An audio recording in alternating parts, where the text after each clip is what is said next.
Oi, Anaís, muito obrigado por ter aceitado o nosso convite para participar desse que é o segundo episódio do Diálogos OPSA. É um projeto de divulgação científica de trabalhos que o grupo considera relevantes para a compreensão da política externa dos países sul-americanos e que foram escritos por jovens doutores e doutoras. No seu caso, você é doutor em ciência política pelo Instituto de Estudos Políticos de Paris, a Cienspo, desde 2018, e atualmente é professora adjunta na Universidade Federal de Santa Catarina. E para a discussão de hoje, nós escolhemos um artigo que se publicou agora, no início do ano de 2022, com o professor Rafael Villa, da USP, na revista Armed Forces and Society. Vocês tocam num dos temas talvez mais fundamentais do Brasil hoje, que é a volta dos militares à política. E vocês se perguntam se o envio de militares para as operações de paz da ONU ao longo da última década contribuiu para essa politização dos militares e, portanto, para esse movimento de retrocesso democrático que a gente está vivendo. O título do artigo, traduzindo para o português, é Engajamento de Militares Peacekeepers na Política Brasileira de 2011 a 2021. Esse artigo exige pagamento para ser acessado, o que é mais uma boa razão para a gente discutir aqui publicamente, gratuitamente. Então, eu queria começar perguntando para você as ideias gerais desse texto, e depois, Giovanni e eu vamos nos revezando, fazendo algumas perguntas de pontos específicos do texto. Então, por favor. Boa tarde, Diogo. Boa tarde, Giovana. Para mim é um prazer estar presente nesse evento de Diálogos do OPSA.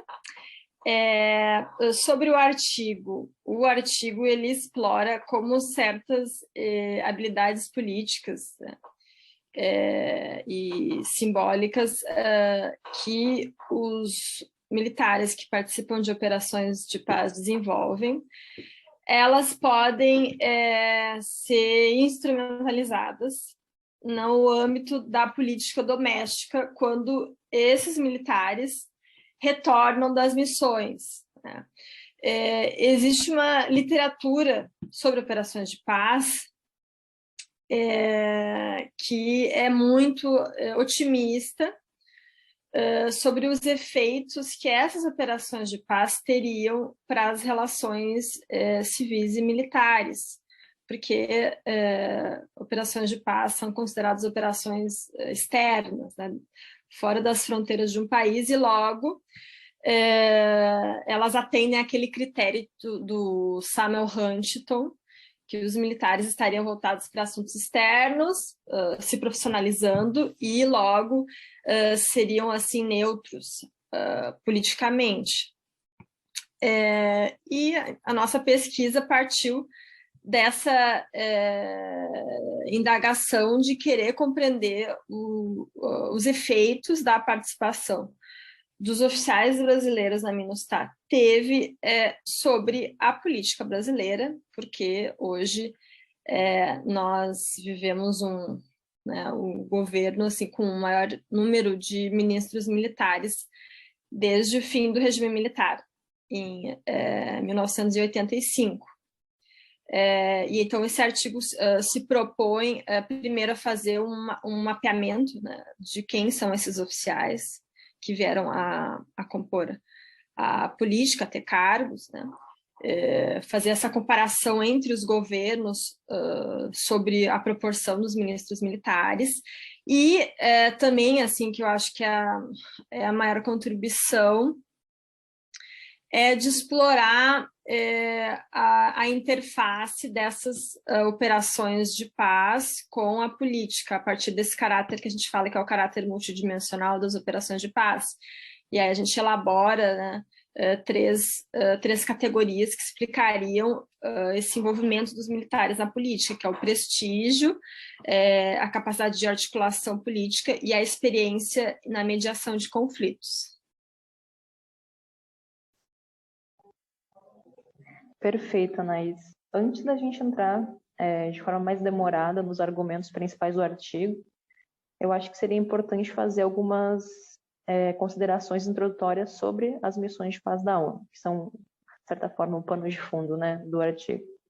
Vocês afirmam que as missões hoje são diferentes daquelas ocorridas nas primeiras décadas da ONU, durante a Guerra Fria, porque hoje elas são multidimensionais.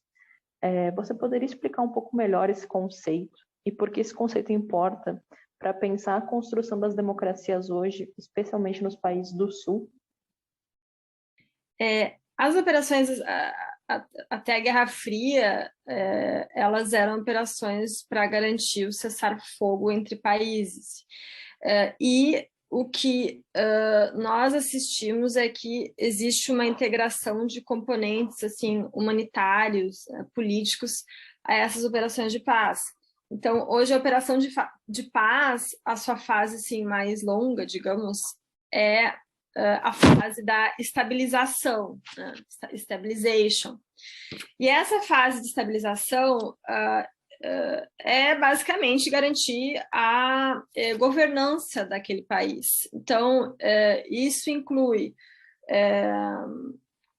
apoio a processos eleitorais, a coordenação com autoridades locais, né, prefeituras, secretarias, além, é claro, do nível, digamos, internacional, né, que é a interação com organizações internacionais, né, a gente menciona a Cruz Vermelha, os comitês da ONU, né, o Comitê de Segurança da ONU.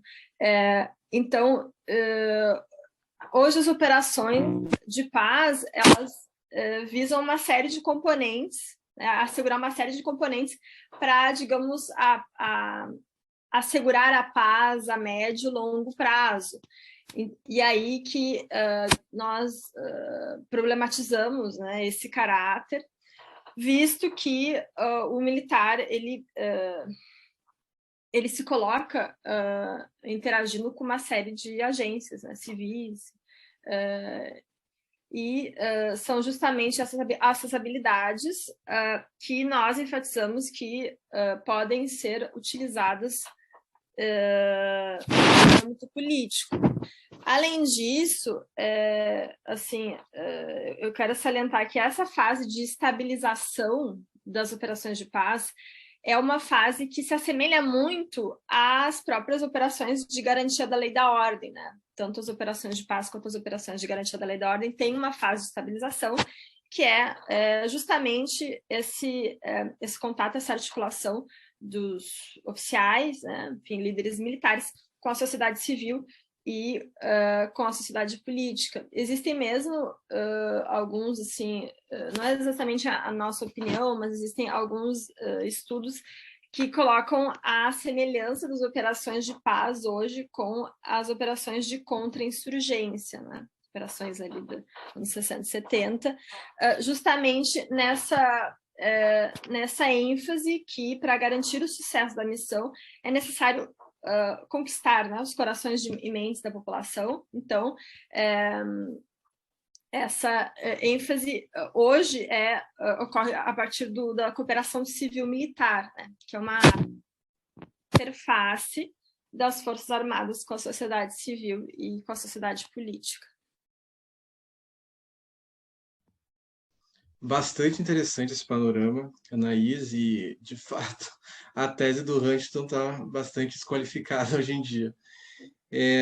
Indo, então, para uma das contribuições que vocês fazem para a discussão, como você já mencionou, vocês sugerem que as missões de paz da ONU hoje podem transferir 3 tipos de habilidades e recursos simbólicos e políticos para os militares envolvidos: a boa reputação, dentro e fora das Forças Armadas, a habilidade de gerir conflitos e a habilidade para fazer articulação política.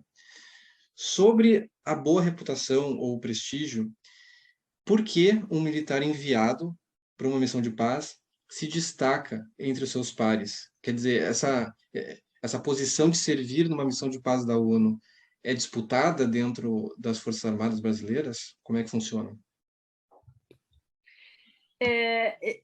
O que acontece é que existe uma shortlist, né, do Exército, então uma lista de 2 a 3 generais, que é baseado no desempenho, né, enfim, critérios meritocráticos, e essa lista é enviada para a sede da ONU, e posteriormente esses oficiais, né, generais que foram indicados, eles passam por uma entrevista, que é basicamente para entender qual é a visão do general sobre aquele conflito, quais as soluções que ele vê como sendo apropriadas, entender um pouco o perfil. Então, essa nomeação para participar de uma operação de paz, no caso, para ser o Force Commander, né, é um reconhecimento da trajetória, das habilidades, assim, como seria, digamos, para outra, né, carreira, assim, para a carreira acadêmica, você, enfim, ter uma experiência internacional. Então, existe um reconhecimento, e é claro que uma vez que esses oficiais eles retornam ao Brasil, né, ao país de origem, existe um reconhecimento por aquela trajetória, pela missão que eles desempenharam. Então, nesse sentido que a gente argumenta que existe uma reputação, né, também a experiência em operações de paz é vista como uma arena, né, que os oficiais eles podem se mostrar como pacifistas, né, com espírito assim, cosmopolita, aderentes aos ideais democratas, né?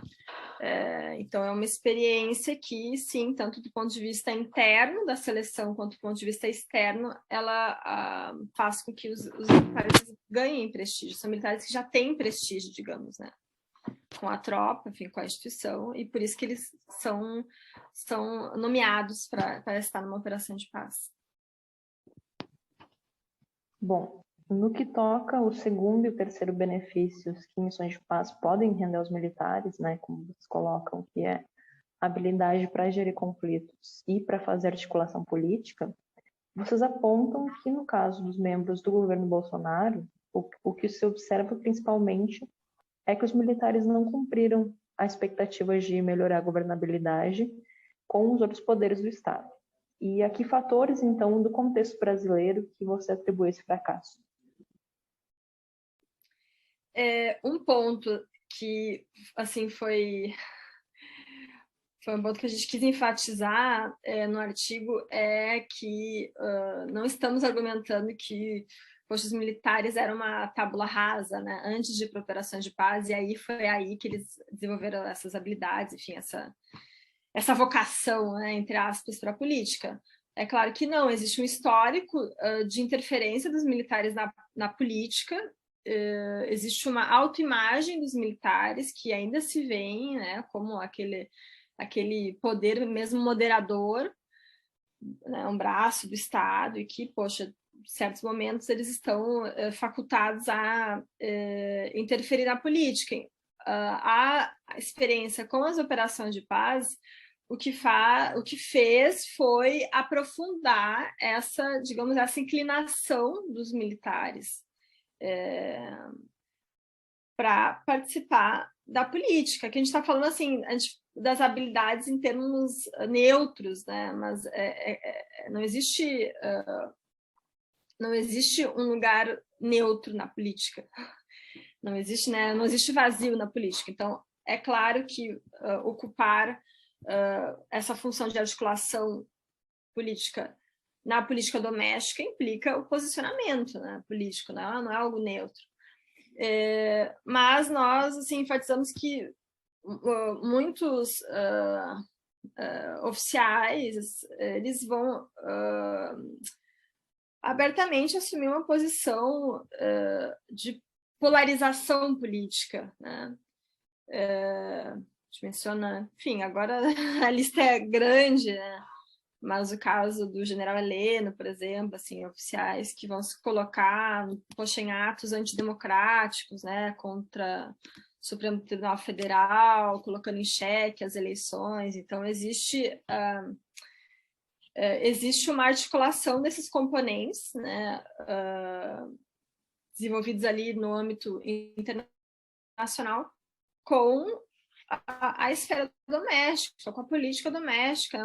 E, claro, o contexto realmente de instabilidade política, de polarização da sociedade brasileira nos últimos anos, ele influencia no resultado, que é os militares participando da política. Então, a gente não argumenta assim que, poxa, qualquer militar que participar de operação de paz vai participar da política. Pelo contrário, a nossa contribuição é mais no sentido de dizer, olha, existe também esses casos, a pesquisa tem que olhar para esses casos, não pode tomar as operações de paz como missões que exclusivamente vão fomentar ali ideais democratas no país, garantir o controle civil sobre os militares, porque os militares vão estar olhando para fora, que é, digamos assim, o argumento, eu diria, mais paradigmático nessa literatura de operações de paz. E aí, claro que pensando na esfera doméstica, existem inclinações, né? Existem disputas de interesse em jogo, e isso leva esses militares que, poxa, participaram de operações de paz para um lado ou para o outro. A gente vai ter muitos militares, né, que participaram de operações de paz que, voltando, né, ao Brasil, vão se colocar na defesa de um regime autoritário, né, assim, de apologia à tortura, e isso, é claro, vai contra, né, aqueles ideais, assim, da ONU de, poxa, fomentar valores republicanos, assim. Eu não sei se eu respondi bem essa pergunta, Giovana, se tu quiser que eu fale mais de alguma coisa. Não, tá ótimo. Tá muito bom. Tá. Foi excelente, Anaís, ficou bastante claro. A próxima pergunta é sobre o método de pesquisa que vocês utilizaram. É o outro grande mérito do trabalho, é que vocês fizeram entrevistas semi-estruturadas com autoridades políticas e militares de alto nível, como generais e ex-ministros. Como foi possível acessar essas fontes e como foi o processo de entrevistas em si? Quantas semanas foram necessárias para entrevistar todo mundo? Essas pessoas foram abertas a falar com acadêmicos? As reuniões foram virtuais ou presenciais, já que a gente estava na pandemia? Enfim, o que você puder contar dos bastidores é sempre bom para os acadêmicos saberem. Então, como eu estava antes comentando contigo, Diogo, que, poxa, a formação, né, do doutorado na ciência é uma formação que enfatiza muito a pesquisa empírica, assim, né, de ir a campo. Então, eu queria muito fazer essas entrevistas, embora a gente não teve financiamento para fazer essas entrevistas, né, mas eu achei que seria bom falar com esses atores. Aí, em termos de acesso às entrevistas, tanto eu quanto o Rafael Villa, nós tínhamos já contatos, né, de outras pesquisas com essas figuras militares. A gente utilizou dessas redes que nós já tínhamos, com, enfim, o Villa, às vezes, mais pelo comando militar do leste, eu pelos contatos que eu tinha na Escola de Comando do Estado-Maior do Exército, que foi uma instituição em que eu fiz muitas entrevistas para minha tese de doutorado. Então, foi basicamente isso, assim, acionando essa rede de contatos. Se nós não tínhamos uma pessoa, né, que a gente queria, e aquela coisa das indicações mesmo, assim, é trabalho de formiguinha mesmo, esse contato. Com as autoridades civis também eram contatos que nós já tínhamos, mas não é algo assim inacessível, até porque à época eu fazia pós-doutorado na USP, então tinha um apoio, né, da instituição. A gente colocava, não, essa é uma pesquisa que a gente está fazendo ali pelo Instituto de Relações Internacionais da Universidade de São Paulo, e esse aval, ele ajuda mesmo, assim, né, abre portas. A gente mandava, assim, um e-mail, quando era e-mail, né, e-mail de contato formal. Isso foi o caso de e-mail para o Celso Amorim e para o Jobim. O Celso Amorim, ele é muito aberto, assim, para fazer entrevista, não é nada difícil, ele gosta bastante de falar e fala bastante. O Nelson Jobim, ele é, assim, é um pouco mais difícil o acesso, porque é pela secretária, né? que ele tem um escritório de advocacia em São Paulo, mas no e-mail a gente colocava se apresentando, né? E aí já colocava em anexo o roteiro da entrevista, aí no roteiro da entrevista tinha, assim, com um papel timbrado, né, da Universidade de São Paulo, para mostrar que era algo, assim, institucional, que a gente estava fazendo pesquisa, né, acadêmica, isso tudo ajuda, mas não foi difícil, assim, no sentido de que, no geral, as pessoas queriam falar sobre isso, não havia uma objeção, sabe? As pessoas, sim, não tiveram problema em falar. Também os militares com certo interesse em falar, né? Porque os militares, quando eles dão entrevista, eles querem contar a sua história, a sua narrativa. Então, assim, o que é mais difícil, eu diria, de fazer pesquisas, entrevistar as elites, né? Autoridades políticas, militares, é a questão da agenda. Então, você tem que estar muito aberto à agenda que eles colocarem. Então, assim, se eu tenho uma semana para fazer tantas entrevistas com essas pessoas, talvez eu não vá conseguir, porque eles não vão querer te receber, demora muito, assim. Então, às vezes, demora um mês, né? Acho que o Jobim, assim, demorou um mês para conseguir uma agenda com ele. E aí, quando a pessoa marca, tipo, você tem que estar naquele lugar. Então, isso exige uma disponibilidade, uma flexibilidade sua como pesquisador. Isso não necessariamente a gente tem essa possibilidade de estar naquela cidade, né? E as entrevistas foram em vários lugares, na verdade. Foi em São Paulo, né, que é onde eu morava à época, o Rafael Villa, enfim, trabalho na USP, né? Mas também foram em Brasília, e foi no Rio de Janeiro, assim, mas é muito assim uma questão de ir encaixando várias agendas para conseguir estar nesses lugares. Mas as autoridades mais difíceis de agenda são as autoridades políticas mesmo, sabe? Porque, assim, poxa, às vezes pega um coronel já da reserva, a flexibilidade é maior, né? Com quem a gente não tinha contato e que eu, assim, escrevi por e-mail institucional e funcionou foi o presidente do Clube Militar, o General Barbosa,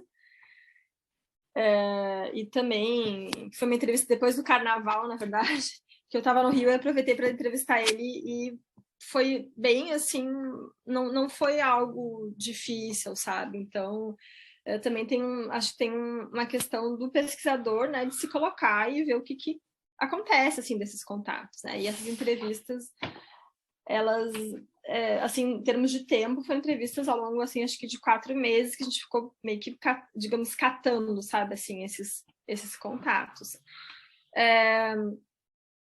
As entrevistas com os militares foram presenciais, com exceção de um general que estava no Correios, que ele não, na verdade, ele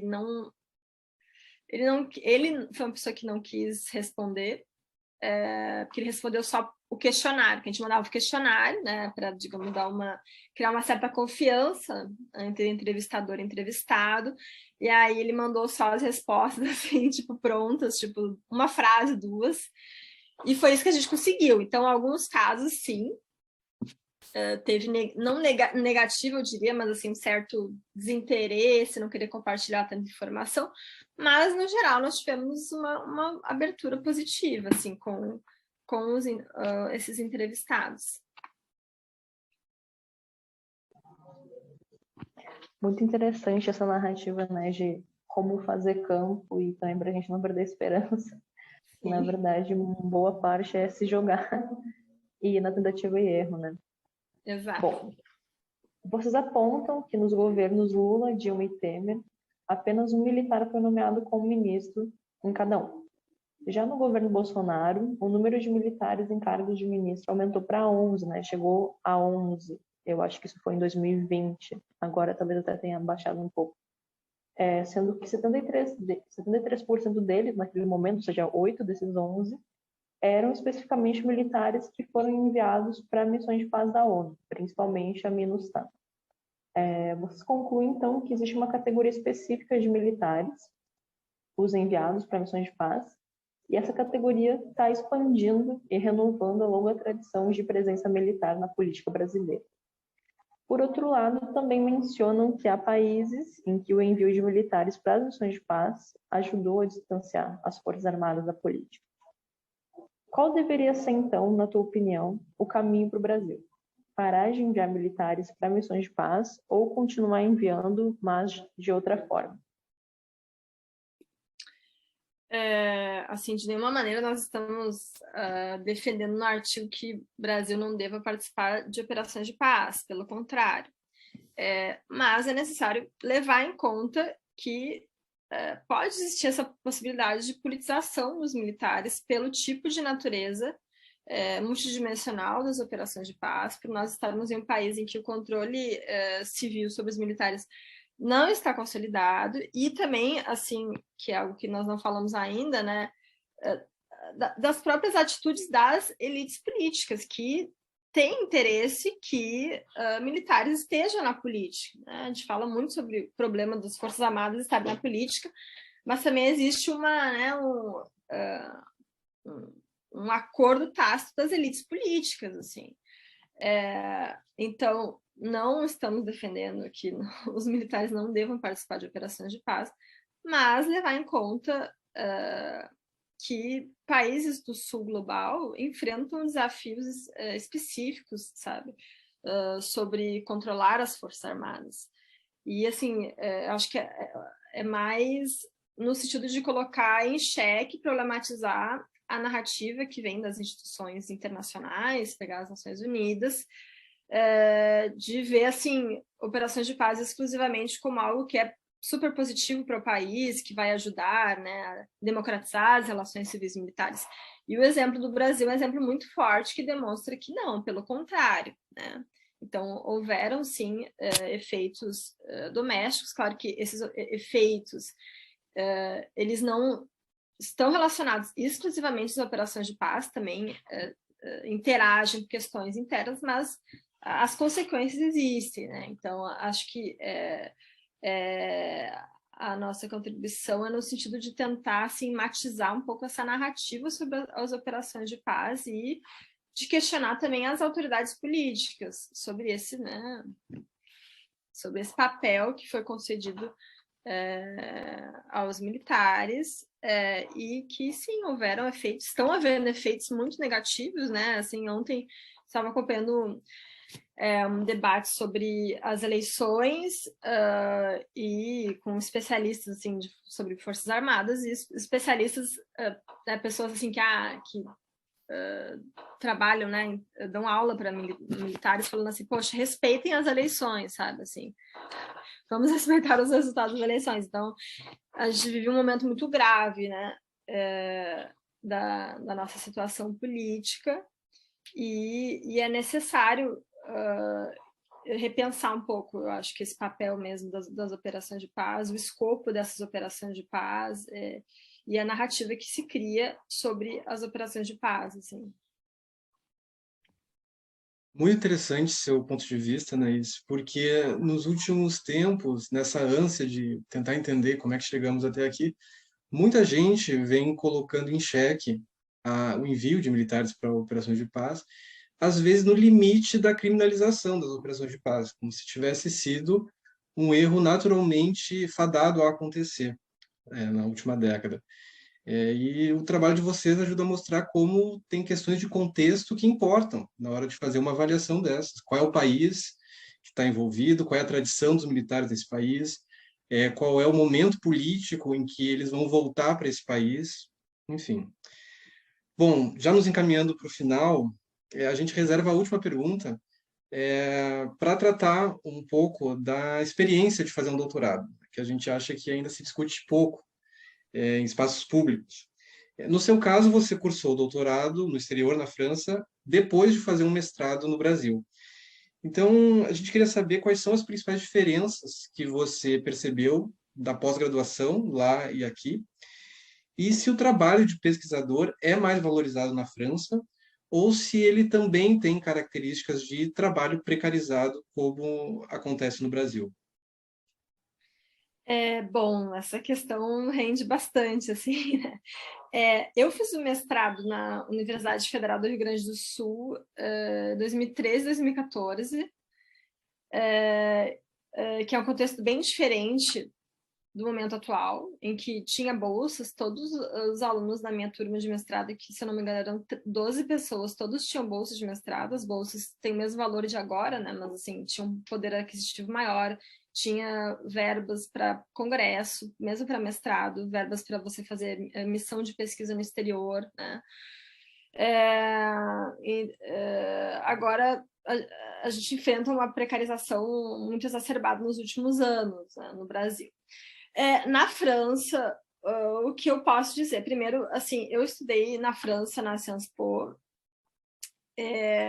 Eu não tinha feito mestrado lá, então era mais difícil você conseguir entrar direto para o doutorado, não tendo feito mestrado. Geralmente as pessoas fazem mestrado e o doutorado na mesma instituição. O doutorado ele é mais curto, né? O doutorado tem o tempo mínimo de 3 anos. E eu tive financiamento da CAPES, o findado, né, programa de doutoramento no exterior, e a bolsa ela era muito boa. A minha bolsa ela tinha um valor maior do que as bolsas francesas. Quando eu cheguei à França, que era 2014, a França estava se recuperando da crise econômica, né? Sim, também é precarizado, né, a pós-graduação na França. Claro que nós estamos ainda no estado de bem-estar social, então não é o mesmo nível de precarização, mas é precarizado. A maior parte dos meus colegas não tinha uma bolsa exclusivamente para fazer o mestrado, o doutorado, né, que seria o equivalente da CAPES ao CNRS, né, o Conselho Nacional de Pesquisa Científica. Eram poucas pessoas que tinham essa bolsa. Muitas pessoas, na verdade, tinham que dar aula também para, assim, digamos, o contrato doutoral que existe é o que você também dá aula, né? Não é um contrato só para fazer a tese. Então, todo mundo muito sobrecarregado, assim, era uma carga, tipo contrato de professor substituto. Então, além da tese de doutorado, você dá aula e todo mundo bastante sobrecarregado. E eu, assim, vivenciei muitas discussões políticas de mobilização mesmo dos estudantes de pós-graduação por melhores condições de trabalho, para conseguir que os contratos eles fossem renovados, né? Então, os contratos, inicialmente, eles são de 3 anos, só que é muito difícil que as pessoas consigam fazer em 3 anos, pouquíssimos conseguem, até porque as teses de doutorado na França, nas ciências humanas, ainda tem uma tradição, né? Você sabe, sim, ser grandes, ser longos, então geralmente as pessoas passam, poxa, 4, eu fiz 4 anos, né, mas 4 ainda poxa, você fez em 4, 5 anos, 6 anos, e aí as pessoas vão se virando, assim, vão dando aula, conseguem alguns contratos. A Sciences Po ainda, que não é uma fundação pública, né, digamos, uma fundação mista, então a hora, né, professorista ainda era melhor remunerado do que nas outras instituições, ou seja, assim, sim, é também precarizado, é difícil na França você conseguir depois, né, o que seria professor adjunto, maître de conférence, é bastante concorrido, os salários eles são baixos, mas, assim, eu diria, pensando no custo de vida, eles são mais baixos que no Brasil, mesmo agora, né? Com a desvalorização. O que, para mim, assim, foi muito legal é que o doutorado, no doutorado você não é mais um estudante, então não tem aulas. Você tinha um seminário doutoral, que era um seminário, assim, que acho que, se eu não me engano, teve 6, 7 encontros, uma vez por mês, bem esporádico, e você começa fazendo já pesquisas. Então, você começa, pode fazer revisão bibliográfica e tem uma sociabilidade muito intensa nos centros de pesquisa. Então, assim, desde o começo é muita discussão da tua pesquisa, do teu campo. Aí os doutorandos a gente começou a promovia, né? Porque, muito esse debate que a gente estava fazendo antes, né, na pergunta de vocês, sobre o acesso às entrevistas, como é que você negocia o acesso ao campo, questão de confidencialidade, de ética, assim, bem, né, bem o basicão, assim, da pesquisa, mas que a gente às vezes pouco fala abertamente em espaço, parece que isso fica meio que a questão meio privada, né, do pesquisador. Então, isso eu achava muito legal, né, da valorização da pesquisa empírica mesmo, né. Legal, Anaís. Muito obrigada por ter concordado em participar, cedido o teu tempo. Eu acho que o panorama geral do artigo já foi super esclarecedor e é um tema assim central para a conjuntura política brasileira atual. Acho que não tem como pensar política no Brasil hoje sem passar por isso. E vocês nos oferecem assim insights que são muito importantes até para a gente sair de um debate mais raso sobre isso, né? E além disso, eu acho que para jovens pesquisadoras, assim, a tua experiência com o campo, a tua experiência com o doutorado fora, isso também agrega bastante. Então, em nome meu, do Diogo e do Opsi, queria agradecer a tua participação mais uma vez. O prazer foi meu de falar com vocês aqui.